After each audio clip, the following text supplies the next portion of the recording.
गठिया या rheumatoid arthritis या इन्फ्लामेटरी आर्थराइटिस के पेशेंट को अक्सर मैंने देखा है कि वो जोड़ों की स्टिफनेस और दर्द के साथ में लाइफ टाइम जूझता रहता है और एक डॉक्टर से दूसरे डॉक्टर पर स्विच करता रहता है, परंतु आखिरी में उसे कई सारे बायोलॉजिक्स, स्टीरॉयड, बेड रेस्ट और सर्जरी का सामना करना पड़ता है। पर ऐसे कौन से तरीके हैं जिनसे वो अपने रेमिजन को पा सकता है? रेमिजन से यहां मेरा मतलब है कि उसके दर्द और सूजन के अंदर भारी कमी आए, उसकी दवाइयां लगभग बंद हो जाएं और वो अपनी नॉर्मल लाइफ जी सके।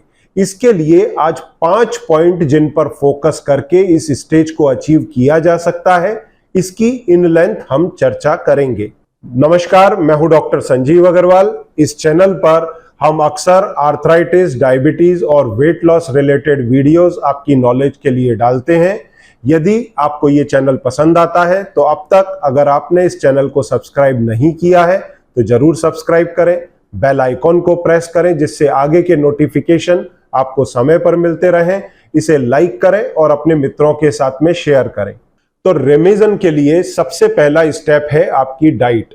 दरअसल आपका डाइट आपकी बीमारी को रोकने के लिए फर्स्ट डिफेंस है, परंतु जब आप डॉक्टर्स के पास जाते हैं तो अक्सर वो आपको कहते हैं कि डाइट से इसका कोई कोरिलेशन नहीं है, चाहे वो रूमेटॉइड आर्थराइटिस हो, किसी दूसरी प्रकार की इन्फ्लामेटरी आर्थराइटिस जैसे एंकाइलोजिंग स्पॉन्डिलाइटिस हो, लुपस हो, एसएलई हो, किसी भी प्रकार की बीमारी के लिए वो फूड से कोरिलेशन नहीं बताते। उनका कहना होता है कि ऑटो इम्यून आर्थराइटिस है, आप कुछ भी फूड ले सकते हैं, परंतु अगर आप हल्दी का सेवन करते हैं तो आपका सूजन घटेगा। वहीं अगर आप कर्ड लेते हैं, आपका स्टिफनेस, आपकी सूजन बढ़ेगी। ये आपने भी अनुभव किया होगा और ये बात आपके डॉक्टर्स भी जानते हैं। वहीं अगर आप फिश लेते हैं, आपका इन्फ्लामेशन घटेगा, ओमेगा 3 फैटी एसिड है। वहीं पर यदि आप रेड मीट लेते हैं, ओमेगा 6 फैटी एसिड और दूसरी चीजें होने के कारण आपका इन्फ्लामेशन बढ़ेगा। फ्रूट्स एंटी इन्फ्लामेटरी हो सकते हैं, आपकी सूजन को घटाएंगे क्योंकि उनमें एंटीऑक्सीडेंट है, परंतु हाई शुगरी आइटम्स आपके शरीर में ऑक्सीडेटिव स्ट्रेस को बढ़ाते हैं और इन्फ्लामेशन बढ़ाएंगे। तो ये सारी चीजें जानते हुए भी डॉक्टर्स आपको कहते हैं कि फूड का कोई कोरिलेशन नहीं है, जबकि ये कोरिलेशन है। और अब धीरे धीरे इन्फ्लामेटरी आर्थराइटिस को आपके गट के साथ में लिंक किया जा रहा है मॉडर्न मेडिसिन के अंदर भी, कि अगर आपको लीकी गट होगा तो आपके पेट से कुछ टॉक्सिन्स एब्जॉर्ब हो सकते हैं और ये ऑटो इम्यून डिजीजेस का कारण बन सकते हैं। और ऐसी स्थिति में वो लोग ना सिर्फ रूमेटॉइड आर्थराइटिस की चर्चा करते हैं, बल्कि दूसरी जो ऑटो इम्यून डिजीजेस हैं जैसे मल्टीपल स्क्लेरोसिस, वहां तक जाते हैं।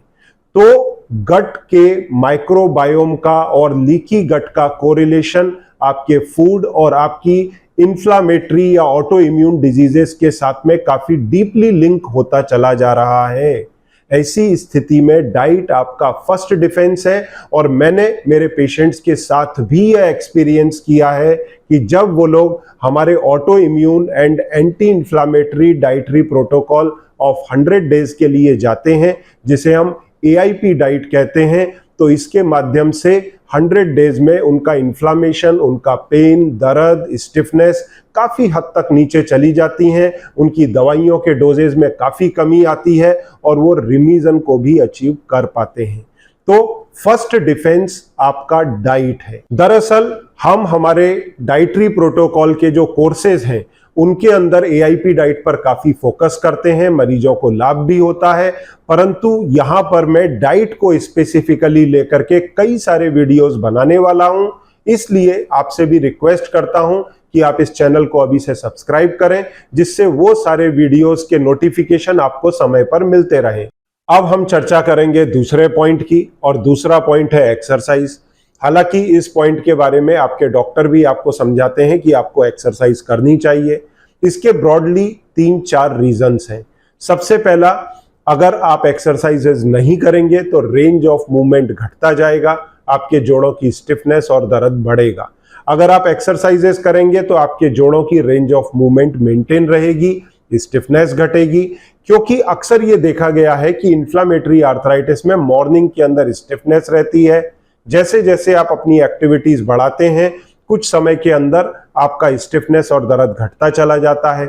अब यदि आप सुबह सुबह ही अपना एक्सरसाइज का शेड्यूल कर लेते हैं या योगाभ्यास कर लेते हैं तो आपकी स्टिफनेस एकदम चली जाती है।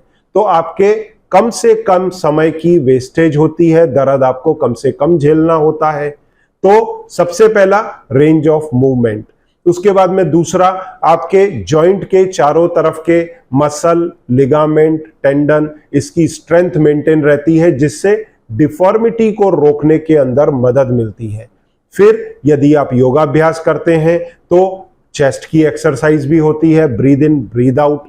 अब ऐसे में अगर चेस्ट की कैपेसिटी मेंटेन रहेगी तो ये इन्फ्लामेटरी आर्थराइटिस फ्यूचर में आपके रिब केज पर भी असर डालती हैं, मतलब छाती के जोड़ों पर भी असर डालती हैं। ऐसी स्थिति में थोड़ा चलने पर इन्फ्लामेटरी आर्थराइटिस के मरीज को थकान महसूस होने लगती है। यदि आप योगा करेंगे या स्टेमिना इंड्योरेंस की एक्सरसाइजेस जैसे साइकिलिंग वगैरह करेंगे तो इस चीज से बचा जा सकता है। जोड़ों की स्टिफनेस या लॉस ऑफ मूवमेंट, अगर आपकी रेंज ऑफ मूवमेंट सफर हो रही है, आप एक्सरसाइजेज नहीं कर रहे हैं तो वो धीरे धीरे बढ़ती जाएगी, जोड़ स्टिफ होंगे, मूवमेंट टोटल खत्म हो जाएंगे और आखिरी में सर्जरी करानी पड़ेगी।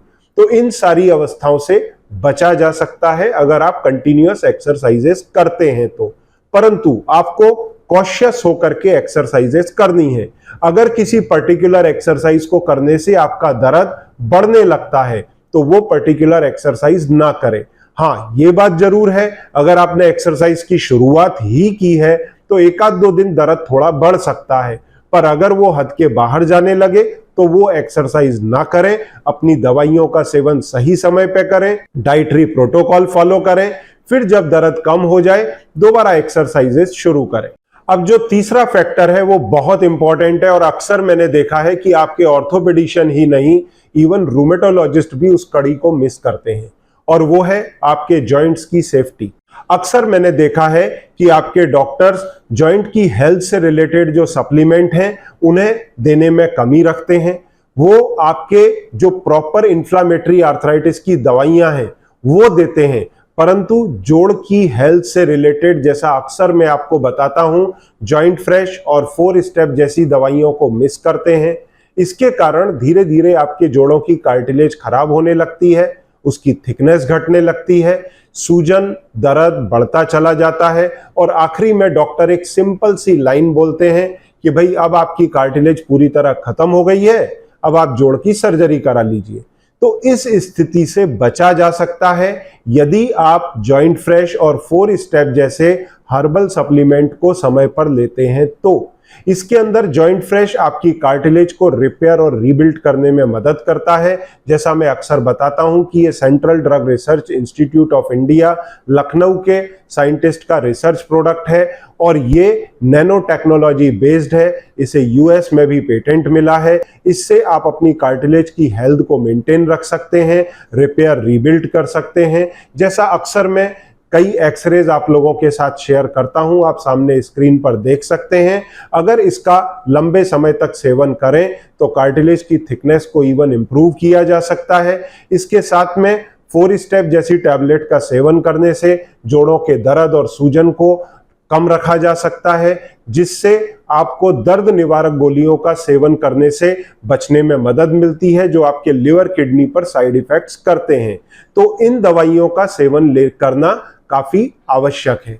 इसके बाद में अब हम चर्चा करेंगे चौथी कैटेगरी का, जिसके अंदर आती है एलोपैथिक दवाइयां। और ये दवाइयां बेसिकली 4 कैटेगरी में डिवाइड की गई हैं, जिसमें पहली कैटेगरी में आते हैं डीमार्ट्स। डीमार्ट्स मतलब आपकी बीमारी को कंट्रोल रखने के लिए जो जरूरी दवाइयां हैं, जिसमें अक्सर आप फॉलीट्रैक्स, सल्फासेलाजीन, लेफ्लुनामाइड या फिर HCQS जैसी दवाइयों का सेवन करते हैं। इसमें डॉक्टर्स कॉम्बिनेशन थेरेपी या सिंगल मॉलिक्यूल अक्सर लिखना प्रिफर करते हैं। इसका असर आने में 4 से 5 हफ्ते तक लग सकते हैं। ऐसी स्थिति में डॉक्टर्स अक्सर इसके साथ में दर्द निवारक गोली या फिर स्टीरॉइड्स का सपोर्ट लेते हैं, और जब इनका असर आने लगता है तो दर्द की गोली और स्टीरॉइड्स को धीरे धीरे विड्रॉ कर लिया जाता है। पर कई मरीज डर के कारण दर्द की गोली और स्टीरॉइड का सेवन नहीं करते और इन दवाइयों का असर 4 से 5 हफ्ते में आता है। तो उन्हें लगता है कि डॉक्टर की दवाइयां काम ही नहीं कर रही। वो काम इसलिए आपको दिखता नहीं है क्योंकि आप आधी अधूरी दवाइयां ले रहे होते हैं। स्टेरॉइड आपको इसलिए दिए जाते हैं कि 2 से 3 दिन में उसका असर दिखने लगे, आपको आराम आ जाए। और जैसे ही डीमार्ट्स का असर आपको 3-4 हफ्ते बाद आने लगता है तो स्टेरॉइड्स को विड्रॉ कर लिया जाता है। इवन दर्द निवारक गोलियों को विड्रॉ कर लिया जाता है।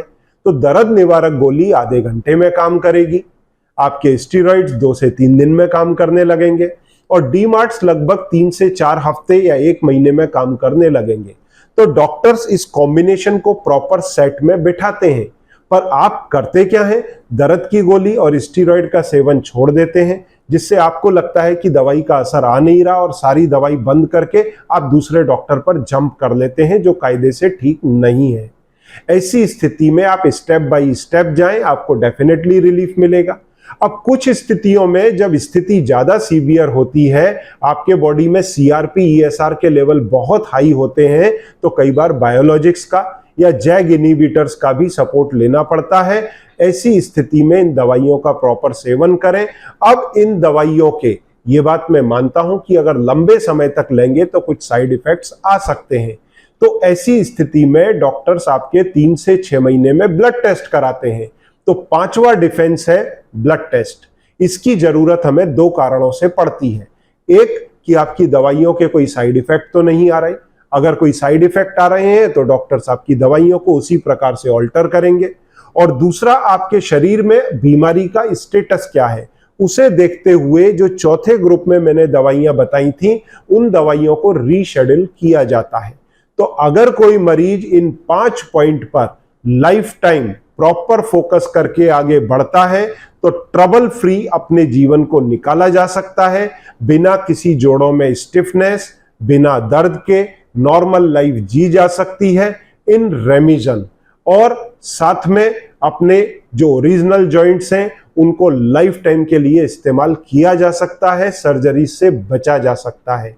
फिर भी अगर आपकी कुछ क्वेरीज हैं तो आप स्क्रीन पर दिए गए नंबर पर कॉल करके मेरी टीम की और मेरी मदद ले सकते हैं, या कमेंट बॉक्स के अंदर लिख के या सबमिट करके मदद ले सकते हैं।